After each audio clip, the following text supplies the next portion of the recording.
An initiative in Saudi Arabia brought together global leaders, CEOs, and policymakers to explore the future of investment, innovation, and economic cooperation. The CEO of JP Morgan, Jamie Dimon, spoke on a panel addressing geoeconomics, addressing sovereignty, globalization, and financial markets. Let's take a look. It's very helpful.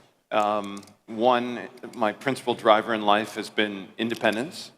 That's motivated me to be successful, and free speech has been a very important thing to me. So it's sort of aspirational for me to be able to speak so strongly about things I believe in. And then second, I think the things that I've talked about, my advocacy has been about everything from viewpoint diversity, against discrimination, against terrorism, in favor of capitalism. And, I think people who I partner with share those values, and if they don't, I probably would rather not partner with them.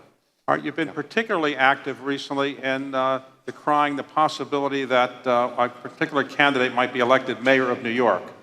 Why do you care so much about that, and will New York fall apart if this candidate is elected?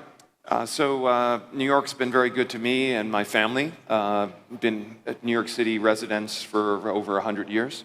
And it's the most important financial capital in the world.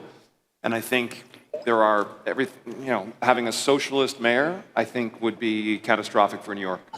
While he's correct, as we saw from the survey, affordability is the #1 issue, actually, for many people in New York City. He's correct on the issue, but he's incorrect on the solution. All right, so who's going to win the mayor election? I actually think we have a shot of Cuomo winning the election, but we have to have everyone on this panel tell everyone who works for them to show up on election day or before. It's a critically important election for New York. Okay, Christian Aman, you are the CEO of Qualcomm. Qualcomm did a spectacular job in the mobile telephony world and with its proprietary patents in terms of things that needed to be in cell phones. What are you doing to take advantage of the next wave in terms of artificial intelligence? And how are you repositioning Qualcomm to be a leader in artificial intelligence?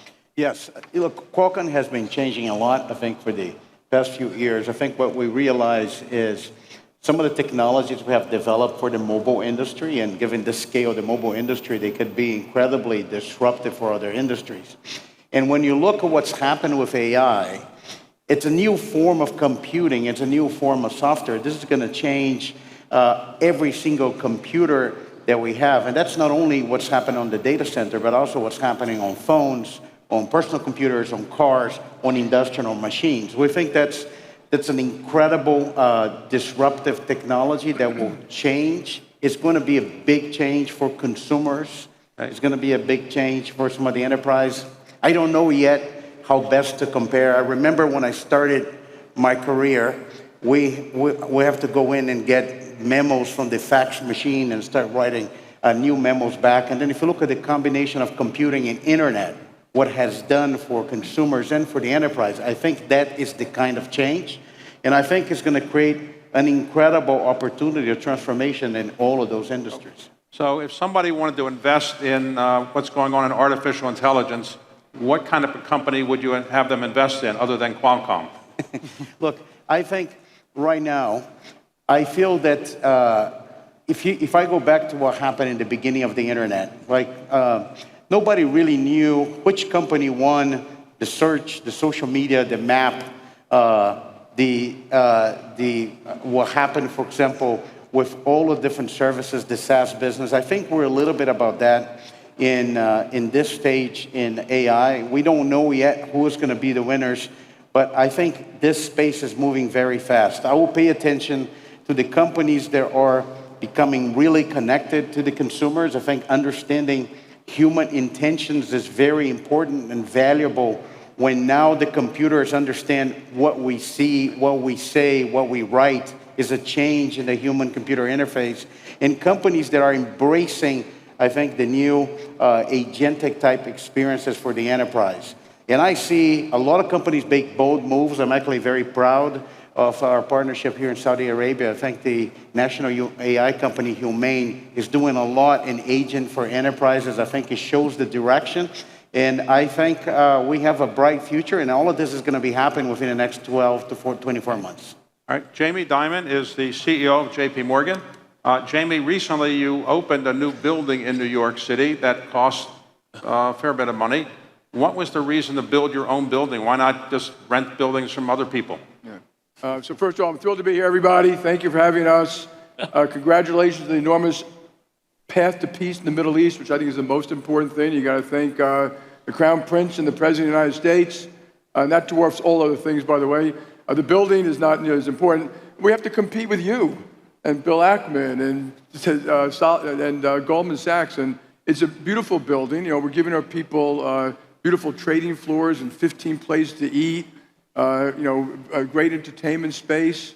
We try to treat our people well. I used to make a joke that these people want Pilates, yoga, and wellness, and now we're giving them Pilates, yoga, and wellness.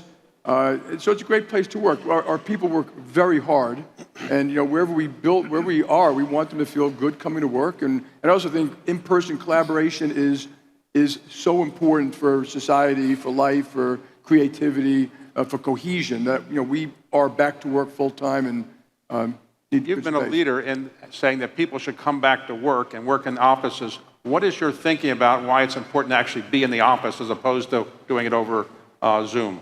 Yeah, because Zoom is a great tool, so I'm not making fun of Zoom, but younger people being left behind, their social lives are deteriorating. They don't get ahead.